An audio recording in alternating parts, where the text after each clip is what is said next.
Manipur Top Channel dagi April gi tang tarada nungthil phongbase phongda myam paw khatang update pijage. Lockdown manungda dukan phakairaga lut tawkhre lockdown thugaiba phagatuna lising taraga nipan fine thian khre hauji chathiraba laina laicha C19 thengnanabagi damak laibak pumda lockdown chatharibagi saruk ama oina Manipur da su lengakna lockdown amadi curfew chatharinge manungda horan chinthi gi thabak su chatharakli ngarang ehing athengbada Imphal West ki khuyathong da laiba LIC office ki awang thangbada laiba dukan ama masak khangdaba singna dukan manungda thamba sel amasung lupa lakh kya gi potchai huran khre dukan asi Khuyathung da laiba El Surjit kauba amagini dukan kwa amadi atai potlam kya yonba dukani masakhang da basing aduna dukan asida lon ba so phakai raba matung lupa lising mari yauna dukan manung gi potlam kya hukhibane dukan asidagi meter yankhai rom police post amalai matau karamna lockdown manungda dukan lut tawkhibano chamamna ba poi haina dukan mapuna phongdorakli lockdown gi kanagumba amata satnadraba amadi dukan asidagi meter yankhai rom chatlaga police post ama laina karamna dukan asi phakai raga lut tawkhibano haibasi ngai haike amana lockdown amadi curfew thugaiba lakpa miyoi kya police na phagatuna fine thian bagi thabak sathaba leptri ngasi su Thawal district police na curfew amadi lockdown thugaiba miyoi samagi yankhai gi mathoi district police na phagat khre Thawal police na mi humpu Lilong police na mi kuntraga manga Yaripok police na mi taraga mapan Khongjom police na mi taraga mapan amadi Hairok police na mi taraga nipan punna miyoi samagi yankhai gi mathoida loina na tungan ba gari samaga kuntraga taret phagatuna motor vehicle ek ki makhada lupa lising taraga nipan fine thian grahanisu pauksiyesna phongdorakle atopa maru oiba pawmanamu portfolio lakhokibagi deputy CM na Konat Sangmada wakat khre NPP gi minister sing BJP da mapung phan sawat ki gadawri Uripo Kendra gi sengyen magi wathok amada Kendra asidagi NPP gi ticket gi karaklaba BJP na luchingba chungsina ba sakar asida deputy chief minister oiriba Waijoy Kumar na chief minister N Biren bo angawbuni haiba wafam haiduna mimang thokna sairubagi dam Deputy Chief Minister Waijoy Kumar na pairamba portfolio punamak ngarang laukthokraba matungda Deputy Chief Minister Waijoy Kumar na hiram asigi matangda National People Party gi National President oiriba Meghalaya gi Chief Minister oiriba Konat Sangmada wakat khre haire Pauksi asina phangba pawgi source amagi matung inadi Chief Minister N Biren amasum Deputy Chief Minister Waijoy Kumar ani gi marakta yengthindanapagi lanjao asina maram oibana NPP gi minister mari mak BJP na chung lusingba sakar asidagi tokpagi wafam karisu laite makha tana hanagi hanagum chungsinaba sakar asida mapung phana sawatuna adomak laikhigani hairi ngasi NPP gi masin chatpa miyoi amaga pauksi asiga wari sanaba matamda phongdorakhibadi Deputy Chief Minister Joy Kumar na mahaki mathakta laiba state asigi chief minister amada ngangkibu wafam adu laibak masa tadaba unparliamentary oiba wafamne madu haifam thoktabane adugi damakta chief minister na asawa phongdokpa amasu mahakna pairamba population lakthokiba adu karisu akaiba laite Sathiraba C19 laisa thengnanaba sakar asin akan mamongda thabak kya paikhatuna hotnariba asida asiguma pamdaba thawdok tholakpa asi lebak thibane masi sakar asigi lusingbo oiriba singna thokandanaba hotnagadabane haiki amaramda Deputy Chief Minister Waijoy Kumar dagi mahakna pairamba portfolio sing loina laukthokibagi matangda NPP Manipur State ki oiba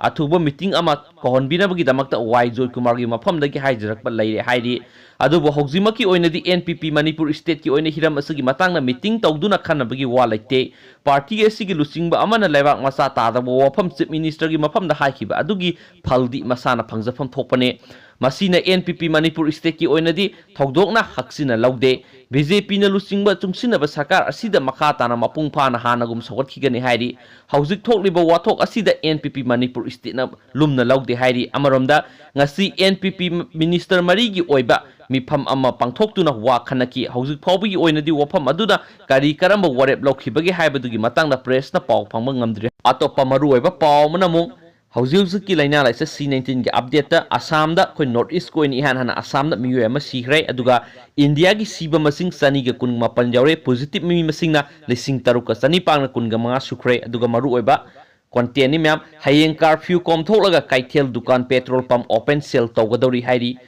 ngasi numidang pung mga phawbagi report ta malem gi oina C19 na sian ki ba mi gi masing lising maudraga taruka sa threat ka मौद्रगा मथु सुखिबगा लोइनना positive ओइकिबा मसिंगना लाख तरागा तरुका लिसिंग तरागा मंगागा सुपनगी यांखाइगा निपान सुख्रे लोइनना निजामुद्दीन की थरोमदा सरुक यारुबुनि हाइबा आसामदगी मियोय अमा C19 पॉजिटिव ओइकिबा अदु ngasi laikhidre इंडिया की ओइना सुलैना असिना सियनखिबा मिगी मसिंग सानिगा कुनगा मापन यौख्रे अदुगा पॉजिटिव मसिंगना लिसिंग तरुका सनिपान कुनगा मंगा यौख्रे मणिपुर की अनिसुबा पॉजिटिव ओइकिबा लिलोंगदगी अब्दुल रहमान की हक्सांगी फिबम फगलापगा लोइनना खुदोंग थिनिंगाय ओइद्रे हाइरि अमरोमदा एप्रिल तरागा निथो ईस्टर संडे अमदी एप्रिल तरागा मरी सरक पूजा सैरावबगी येंगलगा हयेंग कर्फ्यू कोमथोक्तुना मणिपुरदा लैरिबा काइथेल दुकान अमदी पेट्रोल पंप सिंग लैंगा की सना कंगलोनगी मखादा ओपन सेल तौगदौरी अराइबा मोंगदा सेंग यावना नोंगमदा संगबा पोलमसिंग फंगननबा मणिपुर लैंगाना थोरंग पैखतपा हौख्रे कफ एनपीडी की कमिश्नर बॉबी वाइखोम नंगसी थोखिबा ऑर्डर अमगी मतुंग इना मणिपुर की डिस्ट्रिक्ट तरागा तरुक ओपन सेल तौदुना मियामदा फंगनबा सेंग क्विंटोन लिसिंग अमगा समरी थोरंग तौरे ओपन मार्केट सेल स्कीम की मखादा डिस्ट्रिक्ट अदुगी डीसी सिंगना सेंग सिंग असी ओपन सेल तौगने सेंग सिंग असी डीसी ना सखंगलबा दुकान अनीना मियामदा फंगनगने लोइनना सेंग योनबा मतमदा डीसी अदुगी मिहुत सिंगसु सरुक यागने युम अमना सेंग केजी 10 दगी हेना लैबा यारोय नकल अमरोमदा हयेंग पेट्रोल पंप सिंग थोंग हांगदुना ओपन सेल तौनबा याथंग ताउतख्रे याथंग असीदा पल्लिबदी थाव लौबा मतमदा मियामना सोशल डिस्टेंसिंग थंबिगदबने लौ सिंगुबगा मरी लेनबा नतना मियोय अमतन पिपारा थाव लौबा यारोय लेंगाकना ममांग थक्ता थोंग हांगनबा अयाबा पीकिबा पेट्रोल पंप निपाल ख ओपन सेल तौगनी हाइरि पनबा याबदी मणिपुर की ओइना C19 पॉजिटिव ओइखिबि बिमी की अरोइबा टेस्ट नेगेटिव ओइखिबगा लोइना अनिसुबा लिलोंदिगी मियोय अदुगी हक्सांग हौजिक फिबम फगलगलाबनी हाइरि अतोपा मरुओइबा पाव मनमो सोशल वर्कर साबसिंग सेक्शन बियु राजस्थान चानबा पोलमसिंग येनबगी सेल्फी लौबसिंग एक्शन लौगदौरी लॉकडाउन मरम ओइदना मियामगी चाननबा पोलमसिंग येनबा मतमदा येलिबा मियोइसिंगना प्रोपागंडा ओइना सिजिनबा सेल्फी लौदुनो सोशल मीडिया दा थकतपगी चांग खंगेन हेंगलपगा लोइनना माइकै क्यादगी पेनबा खोलाव लाउनरकलिंगैदा राजस्थान पुलिसना सेल्फी लौबा मियोइसिंगबु जेलला थमगने हैना वार्निंग तौख्रे लॉकडाउन मनुंग असिदा लेंगाकी याथंग मतुंग इना युमदगी मपान थोक्तना लैरिबा इमुंगसिंगदा चाना थक्नबा पोलमसिंग अमदि नुंगतिगी सिजिनद्रबा याद्रबा पोलम क्या येनबदा सेल्फी कुमहै तौदुना लाइरबसिंगी पुंसिदा करेमनबगुम तौबा असि खुदक थिंगननबा खोंथांग असि लखोतखिबनी हाइरि अजमर डिस्ट्रिक्ट कलेक्टर बिस्वामोहन शर्मा हाइकिबदा चाननबा पोलमसिंग येनबा मतमदा सेल्फी अमदि वीडियो लौबा यारोय करिगुंबा थेंगनरबदि IPC सेक्शन 188 की मखादा FIR पांदुना फागने हाइरि मणिपुर की ओइनसु लॉकडाउन मरम ओइदुना लैकाई खुदिंग चाननबा पोलमसिंग युम संगदुना येनबा मतमदा बोट लेपकदबा अमदि मसाना मसाबु सोशल वर्कर नि हाइजबा क्याना सेल्फी लौदुना फेसबुक दा पोस्ट थगतपगी थबक कन्ना सथरी मियामना वानरिंगे तलक्ता येनगदबा सेंग हवाई अमदि अतै पोलमसिंग तुमिना येनबगी मुहुत्ता फोटो कापतुना लाइरबा क्यागी अवाबा दु मियामना उत्तुना इकाइबा पीबगुम थोकपा थौदोक कया अमसु लैखरबने हैना पाउसी एसिना फोंदोरगले दुगा मैम वीडियोस एना पाबलो सोखिबा लानकिबा यार्स म्यानो ngakpigine दुगा अनवा पाव हेक लाकपा अपडेट